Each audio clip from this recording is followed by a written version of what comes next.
अगर क्या बिल्कुल ही कर लेंगे तो आपका कॉन्फिडेंस बहुत ज्यादा बूस्ट होगा, बहुत ज्यादा इंक्रीज होगा बेटा कि यार मैम ने आज पढ़ाया और ये जो प्रीवियस ईयर के क्वेश्चन है जो पेपर में आ रखे हैं ये हमने सॉल्व कर दिया। Wow wow amazing. ठीक है, तो चलिए क्वेश्चंस को स्टार्ट करें। क्वेश्चंस को स्टार्ट करें। Simba are you ready? Simba समझ आया? जा अपने भाई बहनों से जा पूछ करा। सिम्बा के कान में बताओ गाइस तुम्हें समझ में आया कि नहीं? ये सिम्बा का बड़ा भाई है, जा अपने भाई बहनों से जा पूछ करा। सिम्बा के कान में बताओ गाइस तुम्हें समझ में आया कि नहीं? ये सिम्बा का बड़ा भाई है, ये सिम्बा का बड़ा भाई है गाइस, सिम्बा का बड़ा भाई। सांबा सिम्बा सांबा। ओके चलो चलिए बेटा, सांबा से तो डर लग रहा है। चलो क्वेश्चन देखते हैं। अब पोल नहीं चल रहा है, सॉरी अबाउट दैट, बट कोई बात नहीं। हाँ मंजिल को भुलाकर चाहिए तो हाँ वही वाला। चलो क्वेश्चन देखते हैं। पोल नहीं चल रहा, आई एम सॉरी, कोई बात नहीं, चैट में ही एबीसीडी कर देना। कुछ ही एमसीक्यू है, बाकी तो समझने वाले क्वेश्चन है।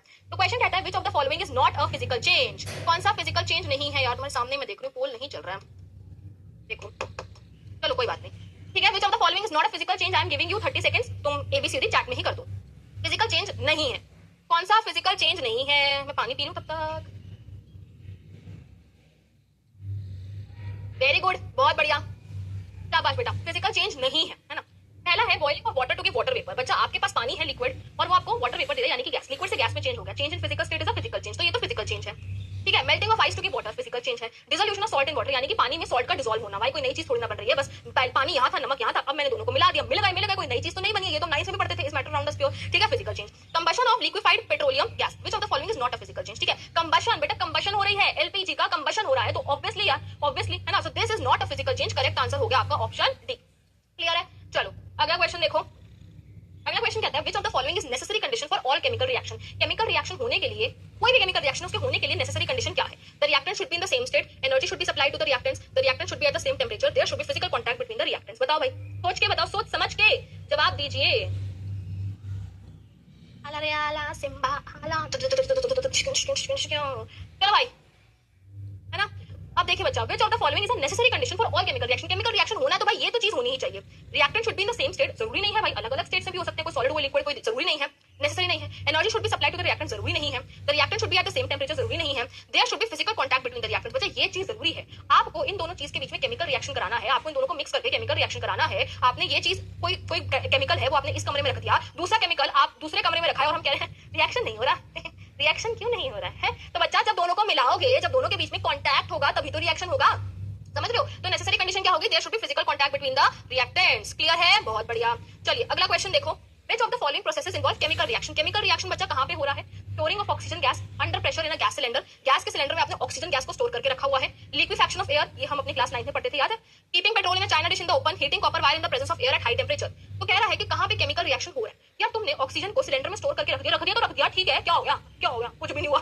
लिक्विफिकेशन ऑफ एयर, गैस को बेटा लिक्विफाई कर रहे हैं, है ना, एयर को लिक्विफाई कर रहे हैं, लिक्विफाई फिजिकल स्टेट ख्याल रखो। Keeping petrol in a China dish, ठीक है भाई, रख दिया तो रख दिया, but heating copper wire in the presence of air at high temperature, बेटा जब हम कॉपर वायर को हीट करते हैं तो कॉपर ऑक्साइड बनता है, नई चीजें बन गई, केमिकल रिएक्शन हो गया। बोल भाई हाँ कि ना, समझ आया कि नहीं? बोल आएगा क्यों नहीं आएगा? चलिए तो करेक्ट आंसर डी। चलो अगला क्वेश्चन देखो। अगला क्वेश्चन, तो रिस्पॉन्स विद टू आर्गुमेंट्स कहता है कि मैंने HCl और जिंक का रिएक्शन कराया है। कैसे बताओगे कि रिएक्शन हुआ है? कैसे बताओगे रिएक्शन हुआ है? कुछ दो ऑब्जर्वेशंस बताओ, बताओ बताओ बताओ। अब यहाँ पे तो ऑप्शंस नहीं है, एबीसीडी नहीं है, अब तुम बताओ मुझे। जिंक और HCl के बीच में रिएक्शन हो रहा है, कहता है दो ऑब्जर्वेशंस बताओ जिससे तुम प्रूव कर सकते हो कि रिएक्शन हुआ है। जल्दी बताओ, 2-3 क्वेश्चन रह गए।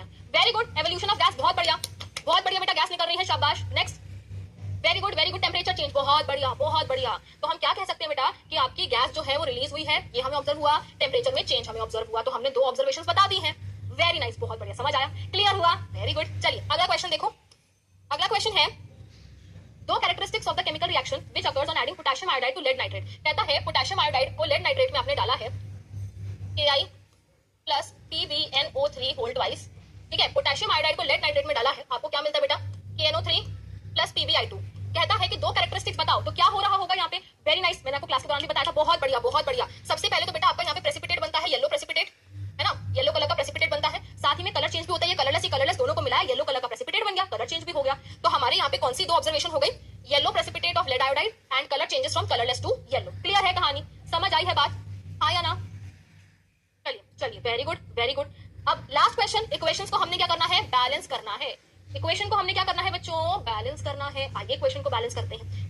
पहली इक्वेशन कहती है silver bromide on exposure to sunlight decomposes into silver and bromine. तो बच्चा यहाँ पे लिख देते हैं silver bromide AgBr in the presence of sunlight, मतलब सनलाइट जरूरी है ना, तो हमने एरो पे सनलाइट लिख दिया, gives you silver Ag and bromine Br2। क्या हम इस इक्वेशन को बैलेंस कर सकते हैं? बिल्कुल बैलेंस कर सकते हैं। क्या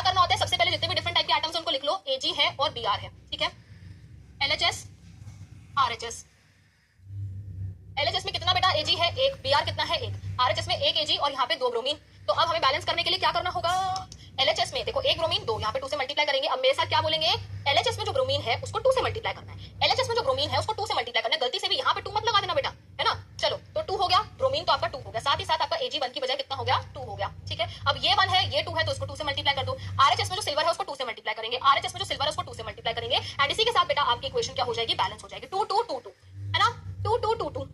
डन है, बहुत बढ़िया बहुत बढ़िया। Next, sodium reacts with water to form sodium hydroxide and hydrogen gas. क्या मैंने तुम्हें ये करा दिया है, क्या मैंने तुम्हें ये वाला पार्ट करा दिया है, कराया नहीं कराया, करा दिया है क्लास में, है ना। हाँ हाँ कि ना, हाँ कि ना, ठीक है, ओके, ये तो करा दिया यार। ओके नेक्स्ट देखो,